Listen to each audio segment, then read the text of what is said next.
Hello baseball fans, this video has been a long time coming. 162 games coming, in fact. 163 games. The New York Yankees played 163 games, and with that, the baseball season has come to an end. Redman, the season didn't end just because the Yankees were eliminated. Yes, it did. Shut up. Baseball season is over, and the Yankees missed the playoffs. Actually, the Yankees made the wild card game. And only the filthiest of casual fan would consider Rob Manfred's circus gimmick wild card game Ding Dong Derby to be the playoffs. These single game rounds are absolute cancer and are somehow the single worst instance of Rob Manfred undermining the legitimacy of the entire league and its championship. And I need you to stop for a second and contemplate just how much ground that statement covers. But this video isn't about Rob Manfred and how all of his iniquities and incompetencies are ruining baseball. This video is about a completely different nuisance to baseball and really the human species at large. This video is about the underlying reason the New York Yankees, early favorites to make the World Series out of the American League, had one of the most catastrophically underwhelming seasons of any team ever. One could cite many different specific things the Yankees did remarkably poorly over the course of the season that hamstrung themselves. They consistently fielded like a circus act parody of competent baseball. The bullpen, particularly Aroldis Chapman, was intermittently a total dumpster fire. Most of them spent the whole season running the bases like club-footed narcoleptics. They also grounded into double plays as if they expected a cash reward for doing so. But pointing to any of these issues ignores the more fundamental, underlying issue that caused all of that tragedy. And that is a plague of pompous midwits that don't actually know shit about baseball, but will use shallow statistics to satisfy a pathological need to be seen as the smartest person in the room. These type of cretins really don't know shit about shit. They have zero practical knowledge, but they took one statistics class in college and by gum, they're gonna make it everybody's problem.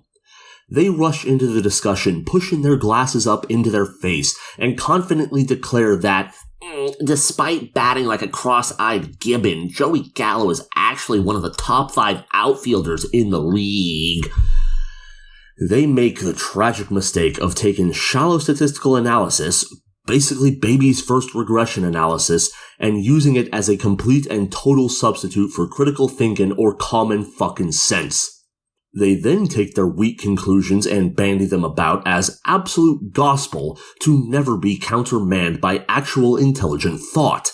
This sort of pestilent dick splash does this in basically every walk of life, but this video is about their effect on specifically baseball.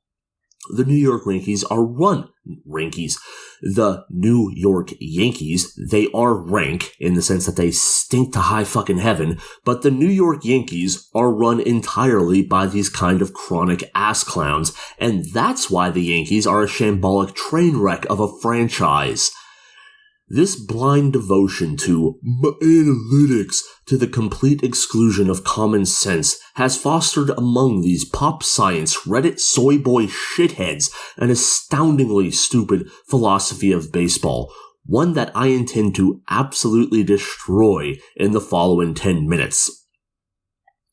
This philosophy of baseball is basically, at least for hitters, summed up as take a lot of pitches, draw a lot of walks, swing for the fences every at-bat, primarily to hit as many home runs as possible, and if you strike out all of the time, if you strike out 6 gorillion times, it's no big deal. They ignore batting average, running speed, or fielding ability for walks, home runs, and strikeouts. This is based on the concept of, quote, 3 true outcomes. The concept of, quote, 3 true outcomes started as a joke on Usenet chat back in the early 90s, and it should have fucking stayed that way.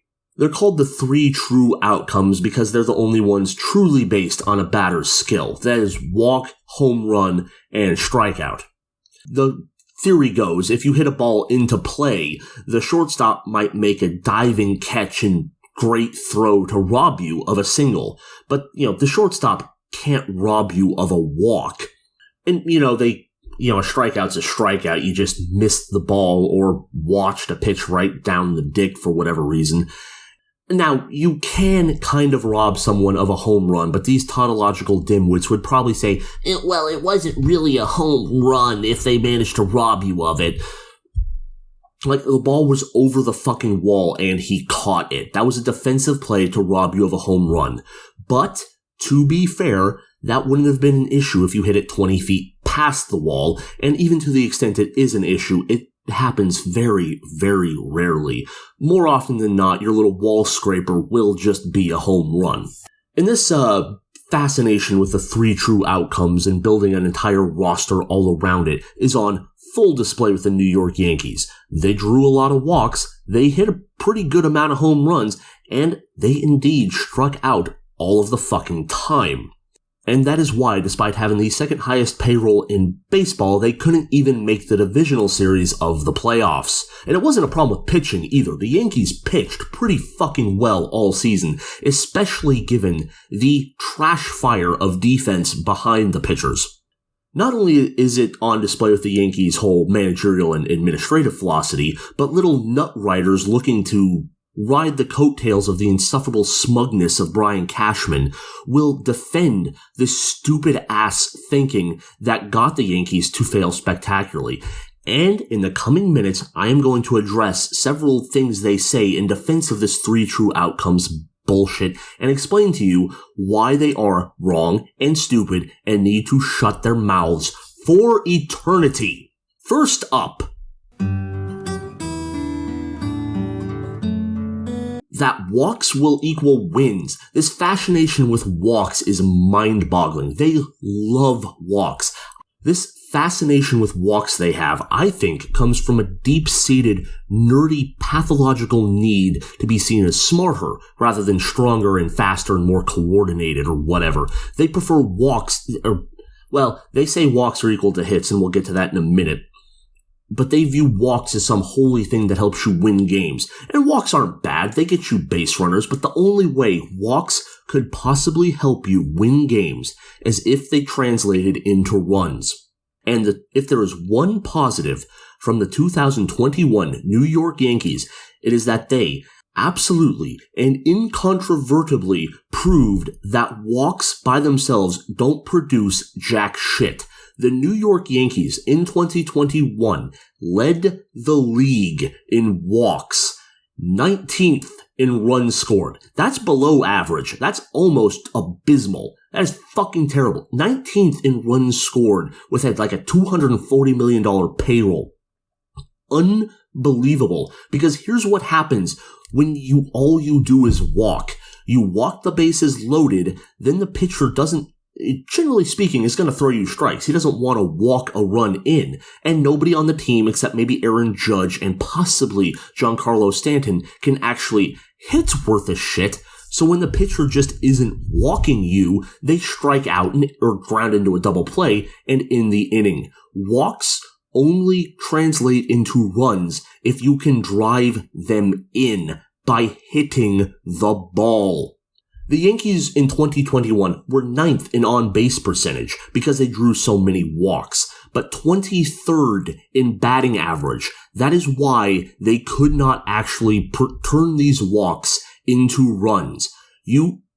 Walks are not bad, but they will not lead to runs if you cannot actually drive them in, not walk them in, because that happens almost never, even though I think the Yankees did actually win a game with a walk-off walk one time. Otherwise, you have got to fucking hit the ball to bring your, the base runners you got from walks around to score and therefore win games. Like good teams do, like the Los Angeles Dodgers do. They draw a fair amount of walks, but they also hit the ball, therefore they score a shitload of runs. And this fascination with walks requires a little bit extra attention because we are getting to the absolute fucking crown jewel of retardation these three true outcome nut riders bandy about. And that is Walks are as good as hits. I can't believe I have to sit here and try to explain to grown-ass human beings why this is wrong and stupid. This should be ass-bleedingly obvious, but these morons are so insistent on not using their goddamn brains and instead just replacing it with, like I say, baby's first regression analysis, that they sincerely believe on a religious level stupid shit like this. To explain why it's stupid, let's think about what walks can do. What walks can and can't do. First of all, what does a walk do? Well, it guarantees the pitcher through at least 4 pitches. You can't walk on anything less. So that's handy. It gets you to first base, which, it's what a single does. And if there's a runner on first base, it can advance runners. If the bases are loaded, it will drive in 1 run. That's all a walk can get you. A walk can't get you to second. A walk can't score a runner from second. In the long and storied history of baseball, there has never, ever, ever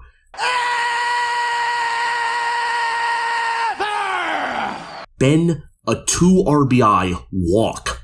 All right, that's all walks can do. And what walks can't do is, like I say, drive in multiple runners. They can't drive in a runner from second. They can't advance a runner on second or third if there's not a runner at least on first or possibly also second.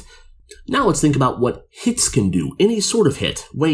First of all, a hit doesn't guarantee the pitcher through more than 1 pitch. You could get a first pitch hit. And, generally you want the opposing pitcher to throw as many pitches as possible so you get into the bullpen and wear them out. That's the one way a hit is a drawback to a walk, although you can still see a lot of pitches and get a hit on like the 6th pitch of the at-bat. But also, a hit can get you to first, it can get you to second, it can get you to third base. Why, a hit can even get you to round the bases if you jack a dinger. For that matter, a hit can score a runner from second. A hit can score multiple runners. If there's runners on second and third and you slap a single, that's probably a 2 RBI single right there. Hell, if the bases are loaded and you hit a double, especially with 2 outs, and if your teammates can run the bases worth half a shit, you could clear the whole bases. That's a 3 RBI hit right there. Hits are, in almost every conceivable sense, superior to walks. Even if there is no one on base, a single is still better than a walk, because a single could still be misplayed by the defense and get you to second. A walk will never, ever, ever get you past first. Walks are inferior to hits. Batters should be trying to get as many hits as possible. That is what wins games. Walks do not. Hits are what drive in runs. Walks do not. Hits are what drive opposing pitchers out of the game. Walks, by and large, do not.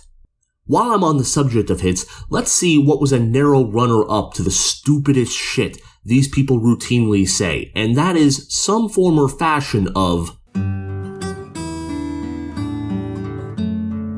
these new age nimrods hate batting average. Batting average literally doesn't matter. Batting average treats a single the same as a home run, and on base percentage, which these fuckwits love, treat a walk the same as a single, which, as I've already explained to you, is patently false. So maybe these people don't know what the fuck they're talking about. Now listen, batting average is a limited statistic in some sense, but this is the internet. It's the time for hot takes, so I'm going to tell you right now that batting average is the most fundamentally important stat for a hitter. Now you might be thinking about, what about slugging percentage? And yes, I love slugging percentage. It's a very handy stat. And a high slugging percentage is a good thing. But here's the thing. The more you hit the ball, the better your slugging percentage is going to be. I'm pretty sure Aaron Judge led the Yankees in slugging percentage. And you know what? He also led them in batting average.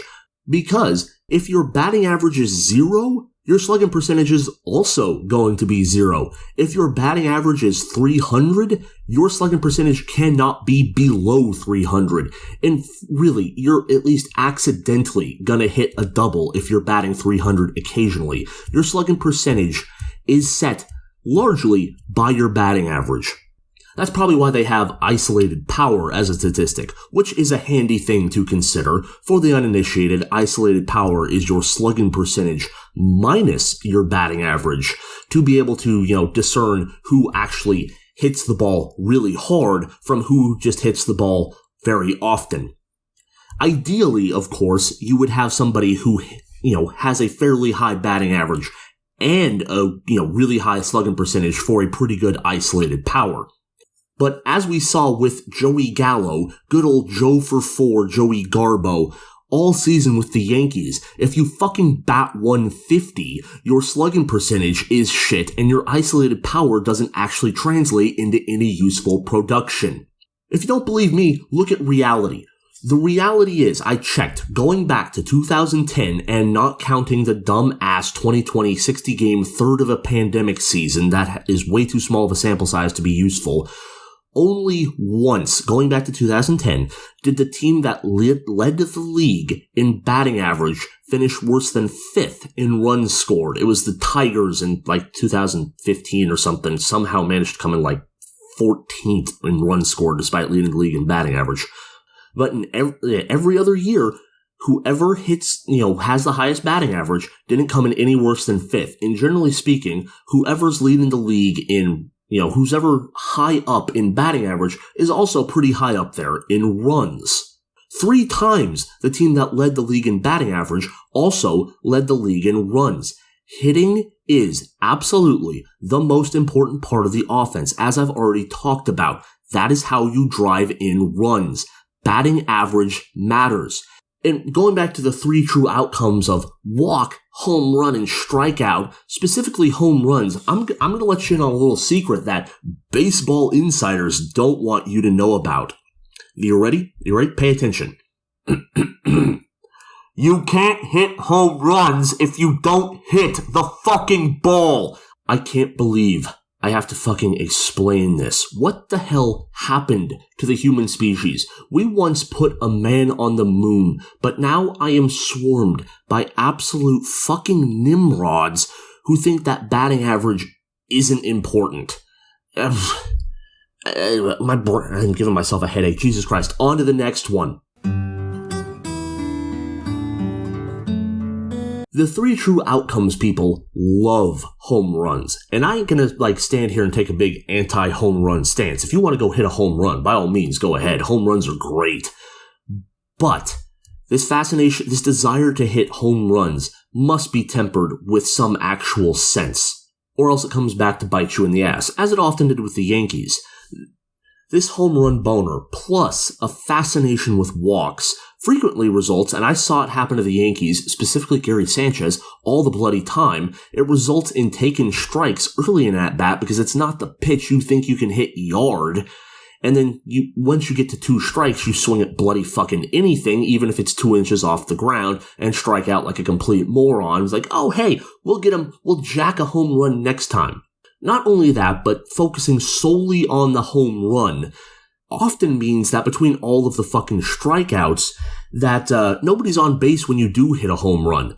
The Yankees were 6th in the league in home runs, and like I mentioned, they were 19th in runs scored. That's an awful lot of solo home runs, and not a lot of production outside of hitting solo home runs. Because when all you fucking try to do is crank homers every at-bat, that's what happens. You hit solo home runs, you score 1 run at a time, the same you'd do if you just strung a fucking few hits together, and you don't get the 3-run homers, or at least the 2-run homers that teams with better batting averages get, because they actually have people on base when you hit a home run. This unflappable desire to hit home runs every at-bat also appears to lead to an inordinate amount of ground into double plays. See, to hit home runs, everybody's trying to get their launch angle off the bat nice and high, which involves everybody trying to uppercut the ball into the stratosphere. And as a golfer, I can tell you, trying to hit up on the ball is the greatest way to top the ball. In golf, it works when the ball's on the tee, and indeed, all of the best or longest drivers on tour hit up, or on the PGA Tour, hit up on the ball to a considerable extent, at least a couple of degrees. Launch it high, low backspin, it flies forever. But in baseball, trying to swing up on fucking everything often leads to you hitting the top of the ball and dribbling a grounder right at the shortstop, which is a surefire way to hit into double plays. And indeed, the Yankees were second in the league, behind only the Washington Nationals in double plays. And I've seen this fascination with home runs. Late in the season, I believe, they swept the Rangers. I forget who they were. I think it was the Blue Jays. Down 2 runs in the 9th inning. The Yankees were at bat. They had a runner on second and third. All you fucking needed was a hit to tie the game. Gary Sanchez struck out on 3 pitches. Rougned Odor struck out because they were trying to swing out of their shoes for a fucking home run instead of just popping a liner into the outfield.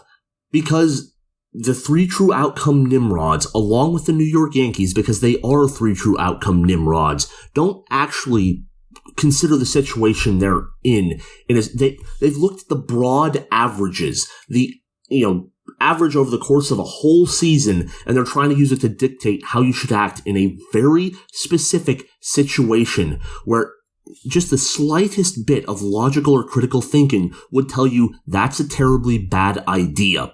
So, to wrap up this little point, home runs, great, but, have some sense about it. If you just don't get a big old meatball to hit, you don't gotta swing out of your shoes. Just barrel one up, hit a liner, continue the fucking inning, instead of striking out like a complete turd. Which brings me to my next point.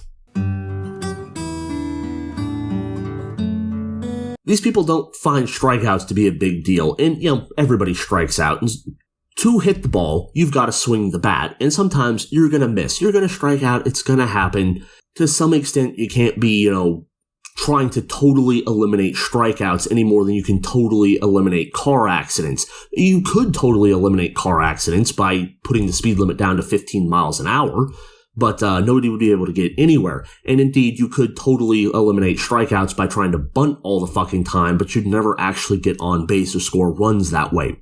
So, you got to be aggressive, you got to swing, and it's going to lead to some strikeouts. That's okay. But these people don't seem to think it's a bad thing at all, ever, even when Joey Gallo is striking out 40% of the time. Because, he hit 38 home runs. Never mind, that was for a total of like 50 fucking hits. And like I already mentioned, this constantly leads to terrible situational baseball where you just need a single, but people are striking out trying to jack pitches damn near in the dirt into the fucking double deck in the outfield.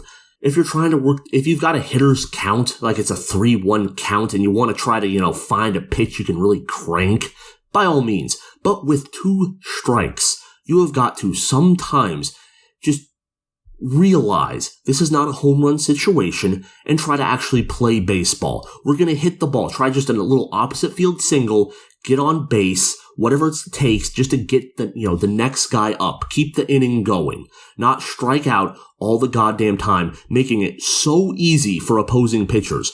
By way of example, Nathan Eovaldi, who used to be a Yankee before Brian Cashman fucked that up and he went to the Red Sox.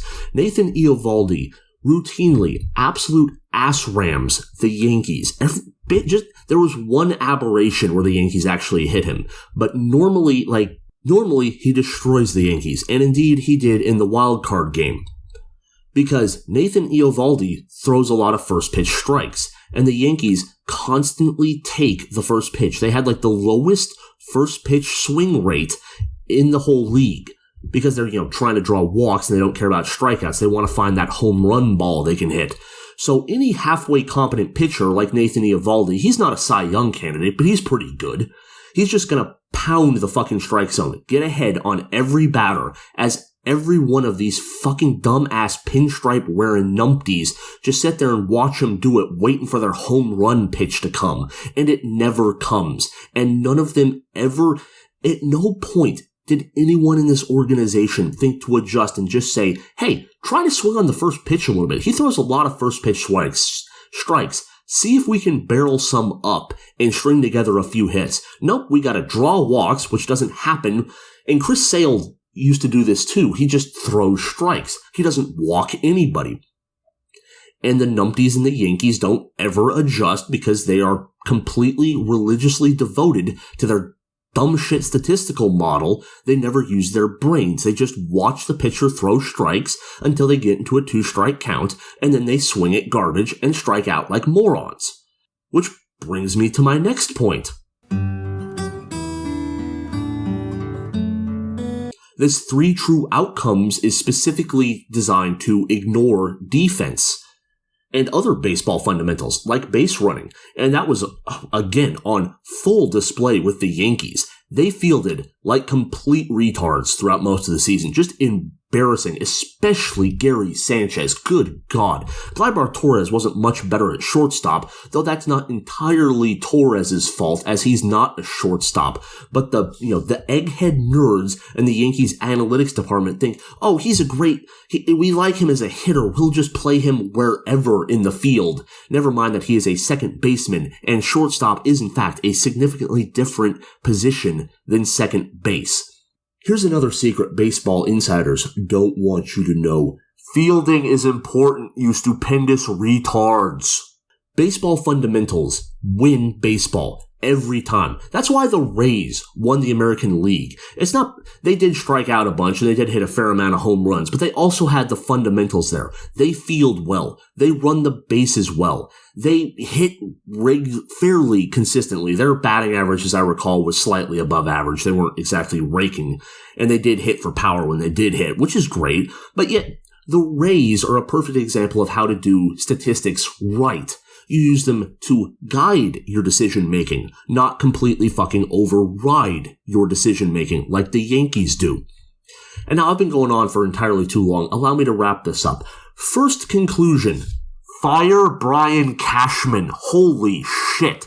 And for that matter, fire Aaron Boone. If next baseball season I have to see Aaron Boone's vacant, resting dumbfuck face in the New York Yankees dugout, I will become a Mets fan. I'm not playing. Do not fucking test me. I'll be rooting for the Mets. I'll be rooting for Pat Alonso, Francesco Lindor, Javi Baez, Jack DeGrom, all of them. I'll just be a dead-ass Mets fan, because if after the fucking season the Yankees have had, Hal Steinbrenner can't pull his head out of his ass and see that this shit does not work, Brian Cashman does not work, Aaron Boone does not work, and change house a little bit, then he is not actually serious about winning baseball games. He is only serious about selling his stupid fucking overpriced chicken buckets while going around to all of his nerd friends and acting like he's pioneering baseball intelligence by using dumbass statistical models that don't actually get you anywhere in the playoffs. And more broadly than just baseball, everybody in general in the West needs to stop using very broad, basic statistical analysis to completely override critical thinking and or common sense in specific real-life situations. You've got plenty of these soy boy nimrods running around talking about, oh, well, studies say that study had fucking 7 people in it. All right, listen, common sense is common for a reason. 99% of the time, it's right. But these people, like I say, they want to be the smartest person in the room, and they can't be that if they just agree with everyone. So no matter how fucking stupid it is, they will find a way to disagree and try to doctor the statistics and shit to support their dumb ass position. As I called them way back in the beginning of this, they are a plague of midwits who want to be geniuses.